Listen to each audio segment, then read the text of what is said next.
Now Bhagavan takes up the topic of how to approach a guru. A very, very famous verse in Bhagavad Gita. Verse number 34. Tad-viddhi praṇipātena paripraśhnena sevayā upadekṣhyanti te jñānaṁ jñāninas tattva-darśhinaḥ. So how to gain this knowledge? Tad-viddhi.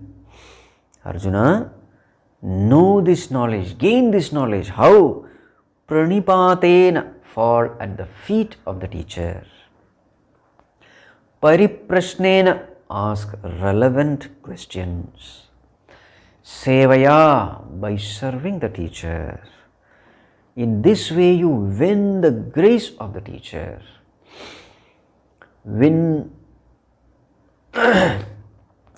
After winning the grace and blessings through your service, through your humility, and when you ask questions to him, definitely upadekṣhyanti te, they will definitely advise you, instruct you about jñānaṁ, about spiritual knowledge. They can instruct you because they are jñāninas, tattva-darśhinaḥ. They are tattva-darshis, they have the direct experience of this reality. They are tattva-darshis, and also they are jñāninas. They know how to communicate this subtle knowledge to their students. So that ability also they have. So therefore definitely they will bless you with this knowledge. So what to do? Tad-viddhi. So approach the teacher, fall at his feet, serve him, ask relevant question, and definitely you will gain the knowledge. Now, very many people have this one question: how to know who is my guru? Because there are so many gurus in the world. How will I know who is my guru? It is a very common question asked by the seekers. So let us understand one thing. A shishya can never know who the guru is. It is the cosmic forces. It is the law of nature. It is Bhagavan himself who brings guru near to the shishya. Guru and shishya, they are brought together in this infinite cosmos. Remember how many beings are there? Hundreds of billions people. In this billions of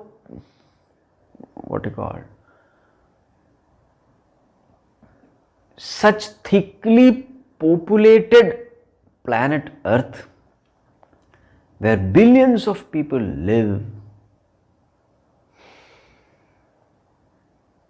Just imagine, the right guru comes in contact with right shishya. So let us understand one thing: shishya can never choose his guru. It is the Lord who is seated in the heart of all, who knows the need of each and every individual. Bhagavan is the Antaryami. It is Bhagavan who brings us near to our guru. The guru shopping, as most of us do, it's a very, very common thing. But you will find that in this world there are so many kinds of gurus.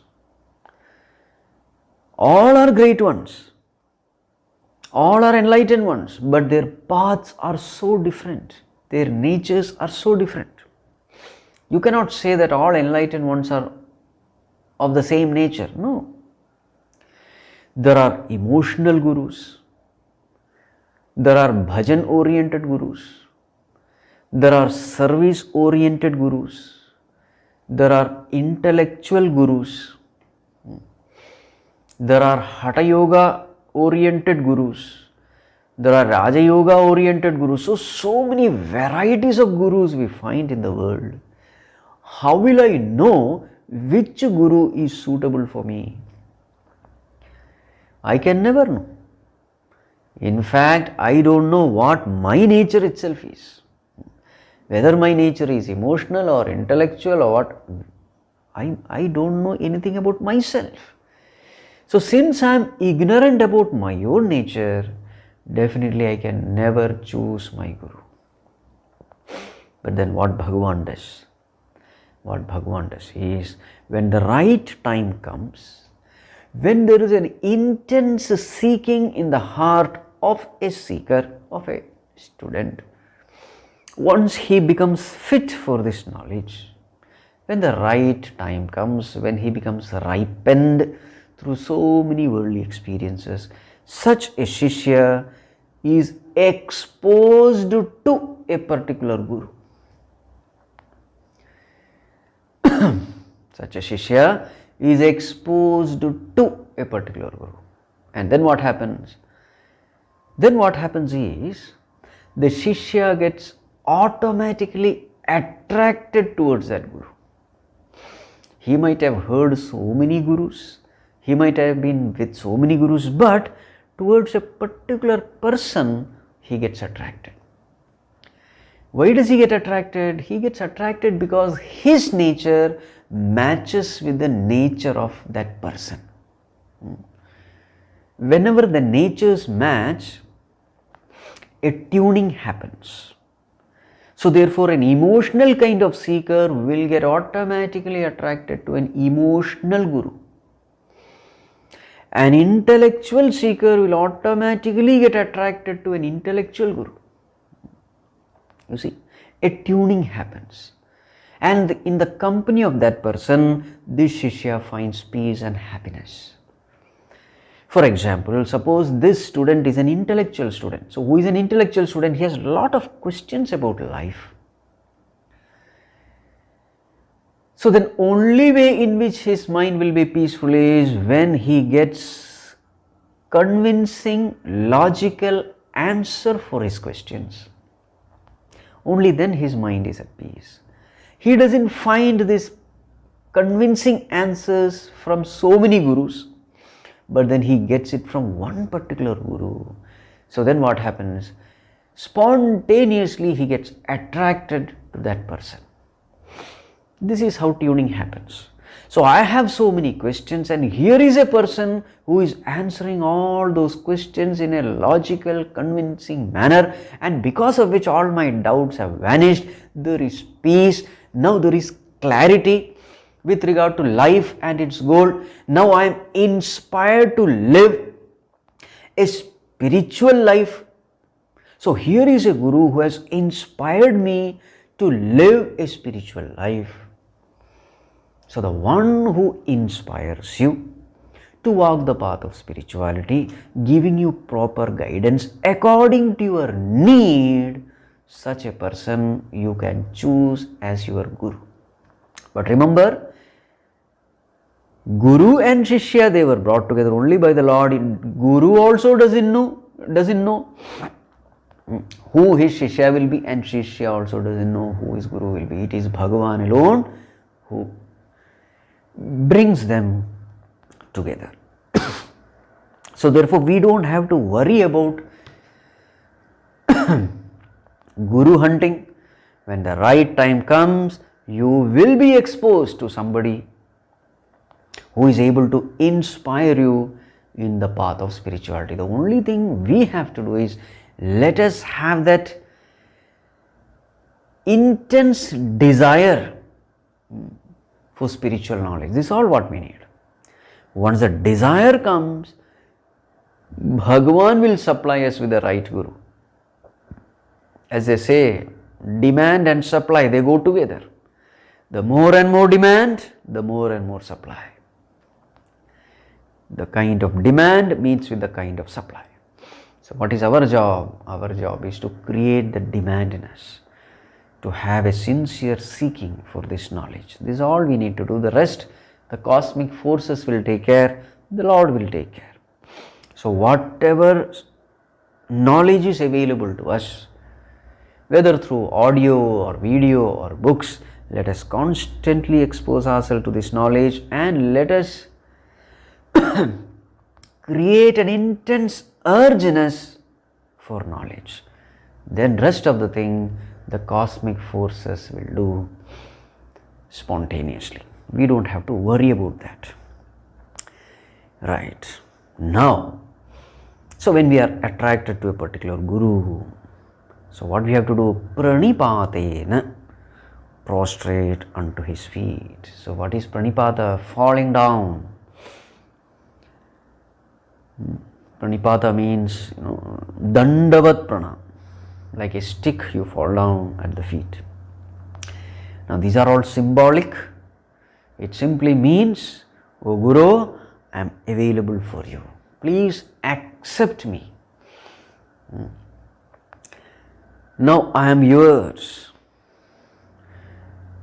Deal with me the way you feel right. So this message is given. This is the request of the devotee, and he falls at the feet of Guru, expressing humility, expressing his availability to get disciplined. Puja Gurudev used to beautifully define disciple. Who is a disciple? The one who is available for discipline. He is a disciple. One who is available for discipline. So this he expresses by falling at the feet of the teacher. Praṇipātena. So naturally the Guru accepts him. And the more and more he comes nearer, the next is sevayā is given to him. Seva. Suppose there is an ashram, so there are a lot of activities, seva activities, so he is given some responsibility. Seva is given. Now this seva is given for many reasons. When the Guru sees the seva of this student, one thing is Guru understands the nature of the student. Because if the advice has to be given, you will have to understand the nature of a person. Exactly like if the medicine has to be prescribed by the doctor, then he has to understand the nature of disease. So seva becomes a wonderful means for the Guru to understand the nature of the Shishya. Seva also becomes a wonderful means for the Shishya to understand the greatness of Guru, his virtues, etc. Because then you get an opportunity to closely interact with the Guru. This is the purpose of seva. Now here, sometimes it is possible that some responsibility is given to us and we don't perform it properly. We do it carelessly. Some error happens. In this world, whatever you do, somewhere something happens, and it is possible that Guru may shout at you. Guru may scold you, abuse you. Something somewhere went wrong, and so many people are suffering because of this mistake, this carelessness, and therefore the Guru shouts at you. He won't shout at everyone. He will shout only at those people whom he considers nearer to him. So now when the Guru shouts at this person, this student, what will be his reaction? Now from here you can find two classes of Shishyas depending upon how they react to this shouting, to this abuse. So one is the inferior Shishya. So what happens to this inferior Shishya? When he is shouted, when he is abused, he feels hurt because in front of so many ashram inmates he has been insulted, he has been humiliated, he feels that way. In front of everyone my Guru shouted at me. He is very hurt and now he sits quietly in a corner contemplating upon. Whenever there is sorrow, you start introspection. Now here we have an inferior Shishya. He is doing introspection. Now what will be the line of thinking of his introspection? An immature Shishya will think, see, so much I have done for this Guru, for this organization, for this institution, but still small mistake, and see how Guru has shouted at me. Actually, I don't deserve it. There are so many others who are equally responsible for this mistake, but he shouted only at me. That means he is partial. Also, I have seen him shouting at so many people. That means he has no control over anger. So therefore, this Guru is an inferior Guru, not fit to be served, and therefore this kind of negative thinking starts brooding on this, in the mind of this inferior Shishya. So next time when he comes in front of Guru, naturally whatever your inner feelings are, it will be expressed through your face. The state of mind you can clearly see in the face. So his face will be little swollen, as though stung by bees, because inside he is grumbling, he is complaining, but externally he is not talking, he is not expressing it, but internally he is not happy with the decision of the Guru of shouting at him. So that negativity is there, that resentment is there. So his love, respect, reverence, everything has come down towards his Guru. And now such a person will start, because he has to speak out to somebody. So some ashram inmates who have similar line of thinking, who don't like this Guru very much, so then they form a group. They start discussing all these kind of things, criticizing Guru, finding fault with him, etc. And over a period of time you will find this person leaves the ashram, leaves the institute, and maybe that person will start his own also. His own institute he might start. This is what we find in every institute. Every spiritual organization we find this. The inferior type of devotees, they are not able to understand the right spirit, and so they just fall away. And these things happen especially during seva. They drop from the organization, and once they come out of the organization, they start criticizing the Guru, saying that this Guru is not good, he has such and such defects, etc., etc., etc. This we find in all organizations. Right. Now what about the superior type of disciple? He also gets scoldings. So he is also scolded. Now he also goes into introspective stage. He sits alone and he starts contemplating. He is also hurt. He is also hurt because it is not some Tom, Dick and Harry who has scolded him. It is his most reverential Guru. So therefore these words are very seriously taken. You don't take all words seriously. But somebody whom you respect, whom you love, whom you revere, when such a person shouts at you, scolds you, you become, it really hurts. So that hurt feeling is there, that pain is there. So naturally he becomes completely indrawn. And now he starts thinking, where did I go wrong? Why is this pain in my heart? So see his analysis. He will say, Guru scolded me, now I am feeling hurt, humiliated, insulted. Who is the cause? Then he says, oh, it is my own ego which is the cause. I thought I was a great disciple and he just blasted it, my wrong notion. So therefore, the cause of my pain is not Guru scolding. That was only a nimitta, an external factor. But the real cause of my pain is my own ego. To the extent my ego is big, to that extent the scolding will have a painful impact.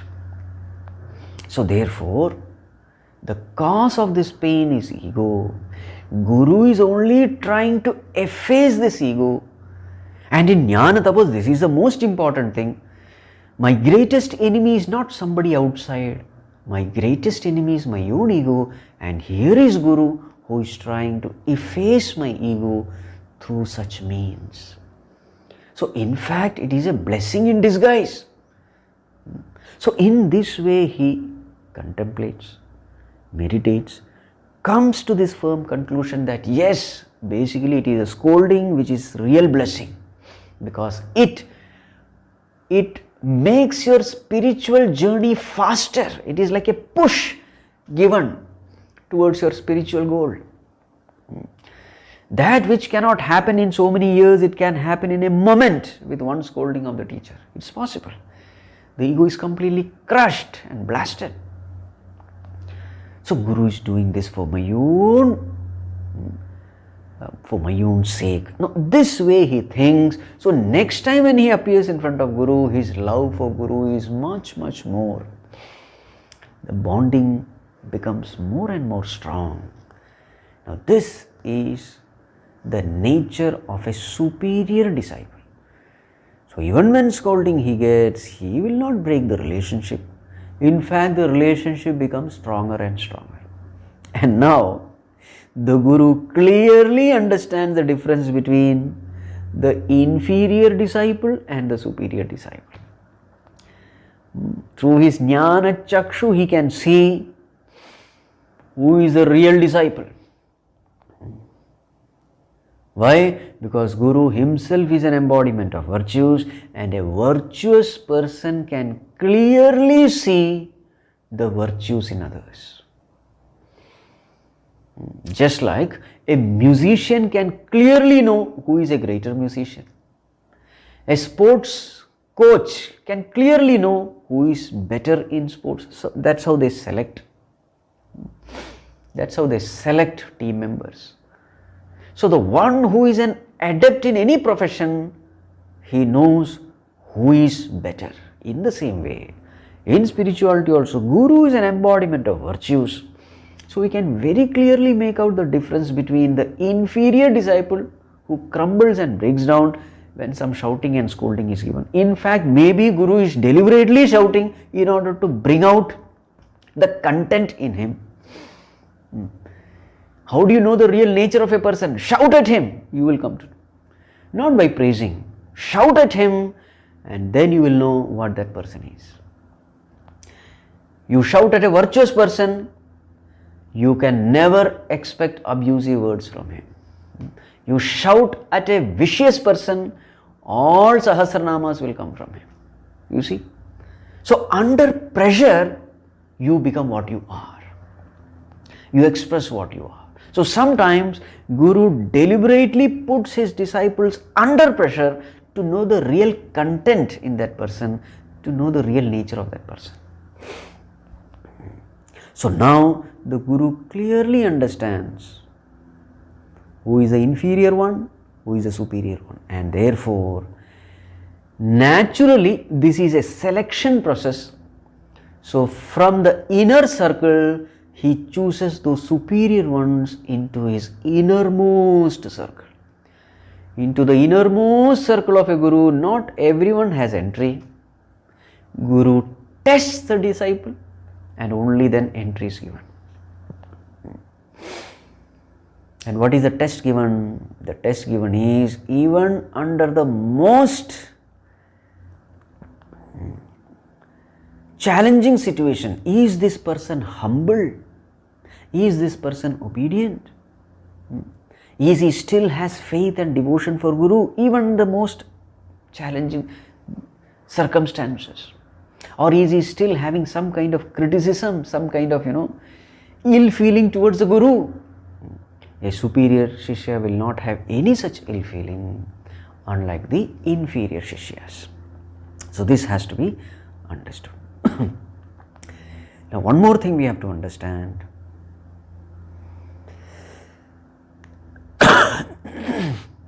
In spiritual path, very many times people think, if I get a great Guru, my progress will be faster. Actually, this statement is wrong. Greatness of the Guru is not what is going to decide your progress in spirituality. It is your own qualifications within. If you are rich in virtues, even if your Guru is fake, you will get knowledge. This we have to understand. Your progress is determined not by any external factor, including your Guru. No, your progress is directly connected to the virtues you have within yourself. This is one thing we have to be very clear. So there is a beautiful story which Swami Shivanji Maharaj used to say. So there was this husband and wife, they were passing through a jungle. So then there comes a thief. So this thief was, he was in disguise. He was sitting there like some great guru with all bhasma and rudrakshamala, etc., ochre robe. So this couple, they thought, he's a great man, he's a great rishi. So they prostrated unto them and then said, "Sir, please, O Guru, please guide us in the path of spirituality." Now this thief actually, he saw that they were carrying some money, etc., jewelry, etc. So he said, "Okay, fine, remove all those and put it in this bag and sit for meditation till I ask you to open your eyes, don't open." So then this couple, with total faith, Shraddha, Bhakti, they removed everything, gave it to him, and they sat with closed eyes. Now this person, this so-called Guru, the thief, he took everything and ran away. Now this couple, husband and wife, they had complete faith in the Guru and they sat, eyes closed in meditation, completely trusting this thief. And then it is Bhagavan in Kailasa, he saw this because he is the Antaryami, he is the inner controller, he knows what is happening in everyone. He said, here is a couple who have so much of Shraddha Bhakti, so definitely I should bless them. And so Bhagavan himself comes and blesses the couple. So the point here is, let us not worry about very many times we are more worried about the quality of the Guru than the quality of ourselves. It's a mistake we make.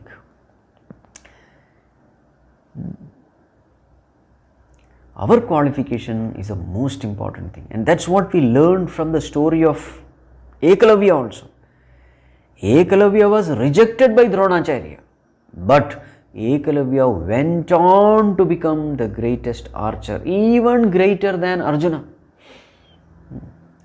What was the cause? The cause was the Shraddha Bhakti. So even if Guru rejects you, nobody can stop you from gaining knowledge if you have that Shraddha Bhakti towards Guru. So this is a very important thing we must understand. Right. So continuing, tad-viddhi praṇipātena paripraśhnena sevayā. So seva has to be done this way, with all humility, with all Shraddha, with all Bhakti, never finding fault with the teacher. Remember, every human being will have some or the other kind of weaknesses.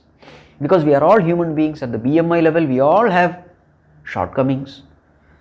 A Guru is great not because his BMI is perfect. A Guru is great because he has disidentified himself from the imperfect BMI and he has identified himself with consciousness. This is the greatness of Guru. So at the BMI level, there may be some shortcomings and weakness, etc. Let us not get stuck there and spoil our spiritual progress by spoiling our mind.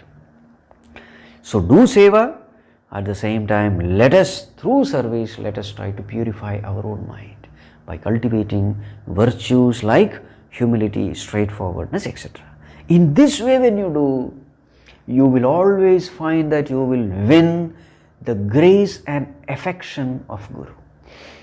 So here is a person who is serving with all humility, with all love, with all faith. So naturally such a person will touch the heart of anyone. So Guru's heart also melts with this seva. So in such a scenario where Guru has tremendous amount of love and affection for you. You have won the heart of your teacher through your service. So then a stage comes when you are able to ask any question to your Guru because the relationship has become so close. You will always find that when relationship is not very good, you don't feel like, contacting the person. But once the relationship is good, then you feel like asking some questions. You are free to ask questions. You don't have to do ice breaking because there is no ice to break. So then in such an environment where the Shishya is filled with love, devotion, reverence for the teacher, and Guru is filled with affection for his beloved student, in such a conducive environment, the discussion happens, the dialogue happens. So then the Shishya asks certain questions. So this is called as paripraśhnena. Questions regarding spirituality. So here it is said paripraśhnena and not prashna. So that means those questions are also asked with certain attitude. So here the questions are not asked to know the knowledge of the teacher or to rate the teacher. No. The questions are not asked to show one's own knowledge. No. Questions can be asked with various hidden intentions. So here this Shishya is not asking these questions with any of these hidden intentions. He is asking with a simple open-mindedness for his own welfare, for his own spiritual growth. He is asking these questions. And it is a genuine question, it is a spiritual question. When such questions are asked, then what does the Guru do? Upadekṣhyanti, te jñānaṁ. So definitely when Guru finds that this particular question is bothering his beloved student, beloved disciple, so then that Guru does everything, all possible ways he will try to understand, try to make the student understand. So normally it is said, just like a mother cow, how it releases milk for its baby. It will not release milk for others who are there to milk the cow, no. But the moment that mother sees her calf, her heart melts with love for the calf, for her baby, and then she releases the milk into the udder. That's what they say. So in the same way, Guru also releases this knowledge as though. You don't feel like giving this knowledge to everyone. No. Only those people who have really conquered your heart with service, with love, only to them you really feel free to speak. Suppose there is an arrogant fellow who comes and says, "Oh Guru, teach me, let me see." You will not. You will not. So now this Shishya has conquered the heart of his Guru through his service, through his humility, through his virtues. So therefore, Guru is always ready to give this knowledge to the Shishya. Now what is the nature of this Guru? Jñāninas, tattva-darśhinaḥ. So this is the qualification of the teacher.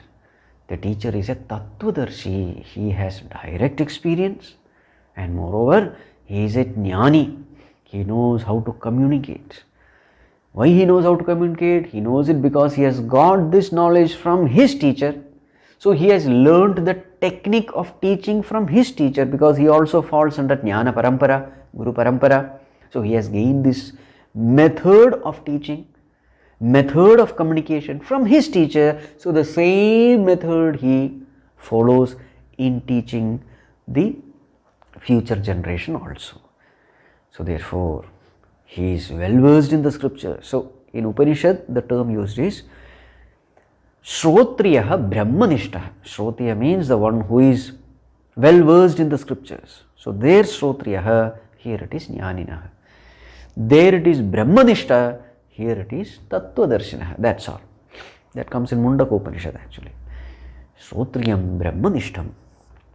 Right.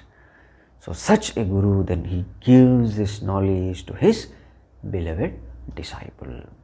So the point is this, there are a lot of adjustments which we will have to make in our own mind, in ourselves, for rightly receiving this knowledge. We don't have to worry about the Guru, we don't have to worry about anything else. We have to just make sure one thing: is my mind fit enough, virtuous enough to gain this knowledge, to absorb this knowledge? The rest, everything will fall in place.